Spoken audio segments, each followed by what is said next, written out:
Hello दोस्तों, आपका स्वागत है आपके और हमारे channel Swami Vivekananda science classes by ER Manjeet Verma. दोस्तों, आप इस वीडियो में एटॉमिक स्ट्रक्चर को और जानने से पढ़ेंगे कि भाई परमाणु, अणु, तत्व ये सब चीज़ें अलग हैं। तत्व एक अलग चीज़ है, अणु अलग है, परमाणु अलग है और यौगिक चीज़ अलग है।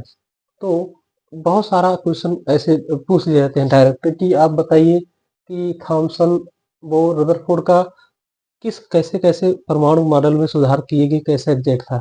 तो सबसे पहला नंबर था थॉमसन का परमाणु मॉडल, दूसरा है रदरफोर्ड का परमाणु मॉडल, ये तीसरा है नील्स बोर्स ये वाला का परमाणु मॉडल। तो सबसे पहले एक क्वेश्चन बन गया कि सबसे क्रम क्या क्या है। तो थॉमसन का परमाणु मॉडल पहले आया था, जो कि इन्होंने इलेक्ट्रॉन की खोज की थी, है ना। और रदरफोर्ड का परमाणु मॉडल, ठीक है, ईंट पर इन्होंने प्रोटॉन की खोज किया, नील्स बोर। और जेम्स चैडविक ने न्यूट्रॉन की खोज किया था, ये आप भली बात जानते हैं। और नील्स नील्स बोर, या नील्स होना चाहिए था, देखिए ये बोर, नील्स बोर का परमाणु मॉडल। ये तो हमारा सिस्टमेटिक था। एक पॉइंट ये, अभी हम आपको मौका देंगे, आपको बोर्ड से हट जाएंगे, आप नोट कर लीजिएगा। और जो भी लोग नोट्स प्लीज बना रहे हैं, वो आप हमको स्कैन, आप नोट्स लिख के आप प्लीज हमको व्हाट्सएप कर दीजिएगा, या आप कुछ भी करके नोट्स बनाइए, चाहे व्हाट्सएप करिए चाहे ना करिए, आपके पास रहेगा तो बहुत सारी चीज़ों का निचोड़ आपको एक ही जगह सरलता से यूट्यूब पे मिल जाएगा।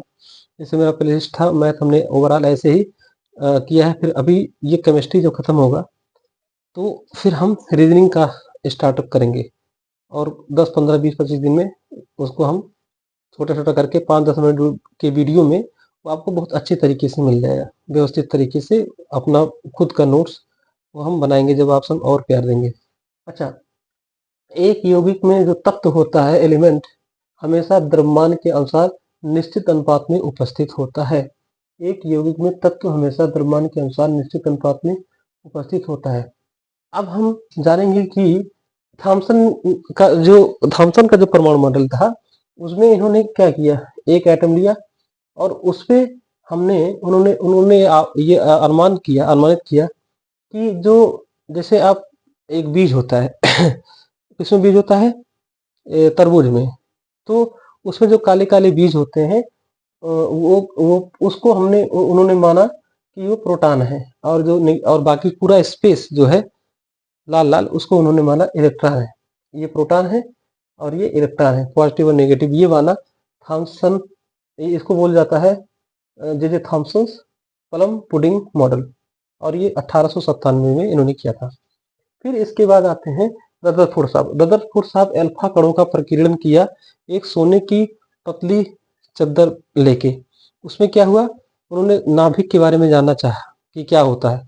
तो उन्होंने ये बताया कि जो नाभिक होता है किसी भी परमाणु का, बहुत घने एरिया में, बहुत छोटे एरिया में वो, मतलब बहुत इतना बड़ा बॉल है, उसका सेंटर कहीं न कहीं बीच में छोटा सा नाभिक होगा और उसके चारों ओर इलेक्ट्रॉन घूमते हैं। उन्होंने ये कहा कि बहुत उसका जो नाभिक हमने कल बताया था कि प्रोटॉन और न्यूट्रॉन होते हैं, ये नाभिक बहुत छोटे से एरिया में एक सेंट्रलाइज में है। और अल्फा कणों का प्रकीर्णन उन्होंने सोने की पतली चद्दर पर किया। ये बहुत छोटा धना आवेशित नाभिक रदरफोर्ड के हिसाब से होता है किसी परमाणु में। अब, और ये बोहर साहब ने क्या बोला कि इस जो नाभिक है ये कई कक्षाओं में होते हैं। तो नील्स बोर का ग्रहीय मॉडल KLMN, उन्होंने ये मॉडल प्रस्तुत किया था।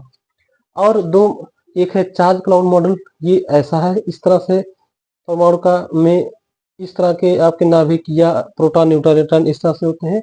और ग्रीक मॉडल में ये सिंपल सा है, यही है। तो ये इसमें फिर ये सुधार आया, फिर ये आया, फिर ये आया, फिर ये आया। ये दो और एक्स्ट्रा थे, ये इसके पहले, ये इसके चीज। लेकिन आपको मेनली थॉमसन का परमाणु मॉडल, रदरफोर्ड का और बोर का परमाणु मॉडल जानना पड़ेगा। तो आप देखते रहें, प्यार देते रहें। आपको मैं 10 सेकंड का मौका देता हूँ, 20 सेकंड का, कि आप इसको नोट डाउन कर लें प्लीज। और अगर आपको लगता है कि जैसे मेहनत हो रहा है, तो प्लीज चैनल को शेयर सब्सक्राइब करना ना भूलें।